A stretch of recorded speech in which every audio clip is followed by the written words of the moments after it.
Greetings, St. Markians. This time of year always causes me to reminisce about all of the memories of reopening our place at Lake Tenkiller, which we had for 20-some years, and preparing for another fun-filled summer. We did it all, anything with water: boating, skiing, tubing, wave runners, and even fishing. You name it, we did it. We built our cabin to sleep 6. Well, that was stretching it, but maybe 6. But many weekends we had 14 or 15.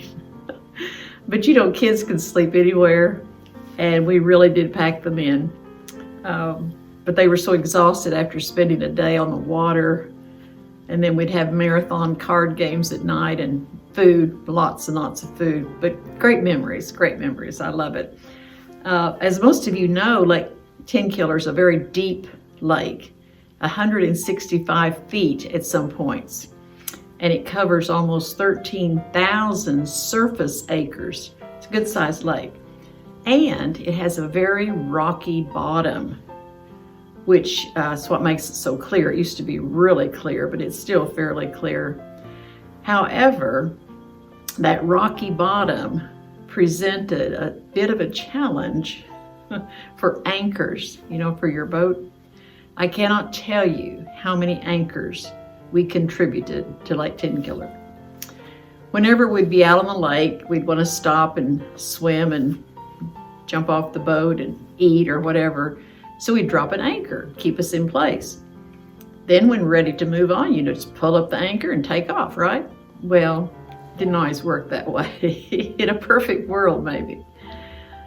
But many times after maneuvering the boat back and forth, many times we'd just give up and cut the rope. Because once that anchor got wedged at the bottom of that lake, under the edge of a big old boulder or who knows what, that far down, you were permanently attached. You were secured, whether you wanted to be secured or not. So I was thinking about those anchors. I remembered a song that we sang when I was growing up. I think it was actually sung by George Beverly Shea in some of the Billy Graham crusades way back when. But I love the words that speak about our spiritual need for an anchor. And I just wanted to share them with you. It's entitled, "In Times Like These." I'll not sing it, I'll spare you that.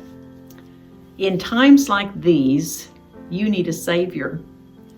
In times like these, you need an anchor. So be very sure, be very, very sure that your anchor holds and grips the solid rock. This rock is Jesus. He's the one. The rock is Jesus, the only one. Be very, very sure that your anchor holds and grips the solid rock. It's a simple message written years ago, but doesn't it apply today in our crazy, crazy world? So what does it mean to need a savior? Again, a simple, very shortcut answer is God is holy, we are not. God has plans for us, but cannot accomplish these plans without first providing a way for us to be rescued. So how did God make this possible? What was his solution to bridge the gap between holy God and sinful man? We all know he sent Jesus to be the perfect sacrifice once and for all as he died on the cross, to cleanse us of sin and to make this rescue possible. We need a Savior, and God has provided one. We simply have to confess our need for him, to acknowledge him, and want and let him be Lord of our lives. This verse says it all. 2 Samuel 22, verses 2 and 3.